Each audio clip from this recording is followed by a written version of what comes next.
of course, and look who we have in the studio once again. Merry Christmas, everybody. Santa Claus Santa. himself joining us again for one last visit before you take your big trip around the world. How's the conditions out there this morning? That's right, they are very good, actually. Landing the sleigh was a lot nicer. There were hardly any sparks at all when I landed the sleigh over at the airport. The Extra snow inches helps. of snow helps. Yeah. Yes. Yeah. So I was flying in over Presque Isle this morning. The NORAD contacted me, so they're up and running. They'll be reporting my trip around the world over the course of time and giving me any heads ups I need. Yeah, families Rudolph- can go online tonight and follow your progress as you right. journey around the world. And Rudolph is leading the sleigh because of this storm. So we'll need his bright light. I'm sure he's glad to be put to work. He is. Yeah. He enjoys riding on the sleigh. Yeah. This That makes me happy. This has got to be one of your busiest days of the year, just to put the final touches on everything. It is, and they are packing everything together, and I'm ready to take off as soon as I leave here. Actually, All right. excuse me, just a moment. Yeah. Yes, Elron. Yes. Okay, and you've made sure that it's Twice. Yes, and you've. All right, you checked his spelling of his name and his address and everything. Great. All right, thank you. I'll let them know, Elron. Craig, I've got great news. What's that?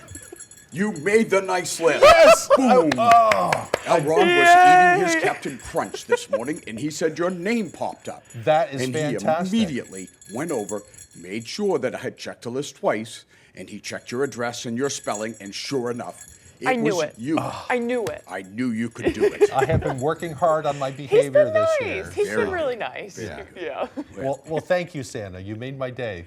So that means you're going to visit my house tomorrow morning, right? Oh, Or tonight, yes, right? yes. Late All right. tonight. You must be asleep. Yeah, you got to be in bed. All right, I'll make sure I Yeah. go to bed nice and early. Yeah. too. Great. Do you know, folks, one of my favorite things to do on Christmas Eve is to read Clement C. Moore's Christmas story called "Twas the Night Before Christmas." Would you mind if I did that here? Oh, would you do We that for love I us? that would story. love to. That would I be happen great. to have the book right here. Oh, my I'll set my gosh. jingles down for a minute. Yeah. And let's see what Clement C. Moore wrote so well so long ago.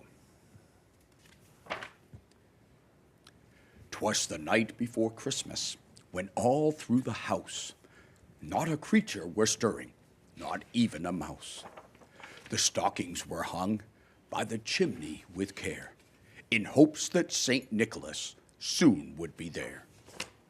The children were nestled, all snug in their beds, while visions of sugar plums danced in their heads. Mama was in her kerchief and I in my cap. We had just settled down for a long winter's nap. When out on the lawn there arose such a clatter, I sprang from my bed to see what was the matter. Away to the window I flew like a flash, tore open the shutters and threw up the sash.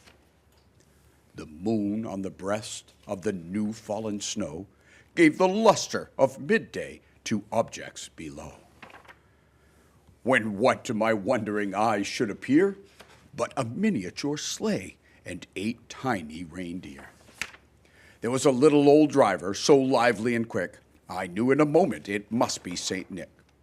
More rapid than eagles his coursers they came, he whistled and shouted and called them by name. Now Dasher, now Dancer, now Prancer and Vixen, on Comet, on Cupid, on Donder and Blitzen, to the top of the porch, to the top of the wall, now dash away, dash away, dash away all.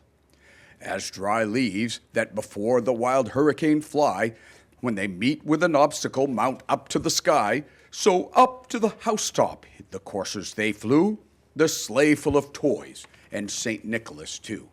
And then in a twinkling I heard on the roof the prancing and pawing of each little hoof. As I drew in my head and I was turning around, down the chimney St. Nicholas came with a bound. He was dressed all in fur from his head to his foot, and his clothes were all tarnished with ashes and soot. A bundle of toys he had flung on his back. Why, he looked like a peddler just opening his pack. His eyes, how they twinkled, his dimples, how merry. His cheeks were like roses, his nose like a cherry. His droll little mouth was drawn up like a bow, and the beard on his chin was as white as the snow. The stump of a pipe he held tight in his teeth. The smoke, it encircled his head like a wreath. He had a broad face and a round little belly that shook when he laughed, like a bowl full of jelly. He was chubby and plump, a right jolly old elf, and I laughed when I saw him in spite of myself. A wink of his eye and a twist of his head soon gave me to know I had nothing to dread. He spoke not a word, but went straight to his work. He filled all the stockings, then turned with a jerk, and laying a finger aside of his nose, and giving a nod, up the chimney he rose. He sprang to his sleigh, to his team gave a whistle, and away they all flew, like the down of the thistle. But I heard him exclaim, ere he drove out of sight, "Happy Christmas to all, and to all a good night." Boy, I feel like a little kid Wow, here. yeah, listening right. to him. I feel that way Wonderful. too. Merry Christmas, Merry everybody. Christmas. Merry Christmas to you, Santa, and thank you for thank making this you. Christmas season even more special for us. Yeah. It's been a pleasure, and you've made it special for me as well. Yeah. Now we get to know the man behind the story. That's right. Thanks, Santa. My pleasure. All right, looks like we're going to leave folks with our weather forecast. As we've been saying all morning, our very festive meteorologist, Conrad Sapinski, has all you need to know with that snow, and we hope you have a great day. Merry Christmas, everyone.